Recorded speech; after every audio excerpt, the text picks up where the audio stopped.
গত পর্বে আপনারা দেখেছেন ছোট্ট সাব্বির খুব ভালোবেসে ফেলেছিল কোরবানির গরু সাফাকে। কিন্তু ঈদ যত কাছে আসছিল ততই তার মনে বাড়ছিল মায়া আর কষ্ট। হাজী সাহেব তখন তাকে বুঝিয়ে বলেছিলেন কোরবানির প্রকৃত শিক্ষা, আল্লাহর সন্তুষ্টির জন্য নিজের সবচেয়ে প্রিয় জিনিসও ত্যাগ করতে শেখাই হল আসল কোরবানি।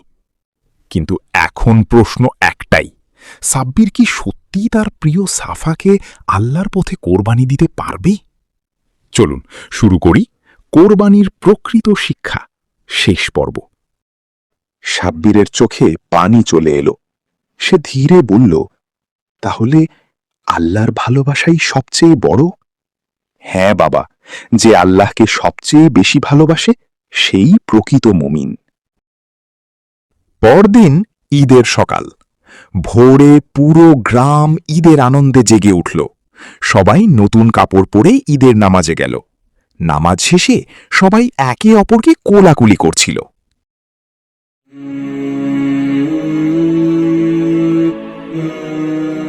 সাব্বিরও দাদুর সঙ্গে বাড়ি ফিরল, কিন্তু তার মন শান্ত ছিল না।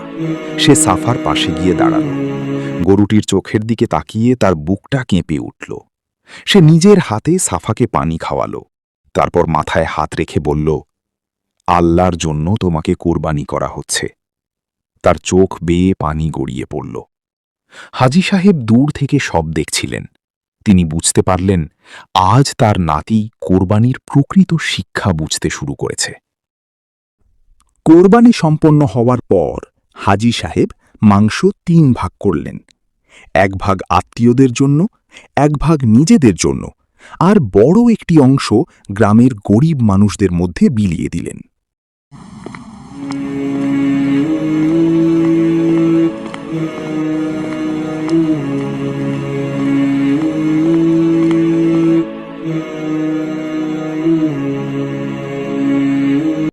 গ্রামের বৃদ্ধ রহিম চাচা মাংস হাতে নিয়ে বললেন, আল্লাহ আপনাদের উত্তম প্রতিদান দিন।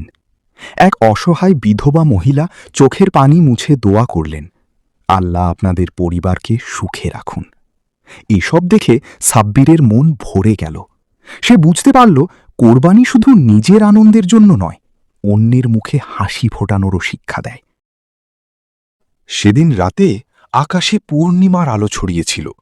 সাব্বির ছাদের ওপর দাঁড়িয়ে আকাশের দিকে তাকাল। তার ছোট্ট হৃদয়টা অদ্ভুত প্রশান্তিতে ভরে গেল। সে 2 হাত তুলে ধীরে ধীরে বলল, হে আল্লাহ, আমাকে এমন বানিয়ে দিন যেন আমি সব সময় আপনার আদেশ মানতে পারি। আমার হৃদয় থেকে অহংকার, লোভ আর খারাপ চিন্তা দূর করে দিন। আমাকে আপনার প্রিয় বান্দাদের অন্তর্ভুক্ত করুন। দূরে মসজিদ থেকে ভেসে এলো এশার আজান। সাব্বিরের মনে হল আজ সে শুধু ঈদের আনন্দই নয়, কোরবানির আসল অর্থও বুঝতে পেরেছে। আর সেই দিন থেকেই তার জীবনে এক নতুন পরিবর্তনের শুরু হলো।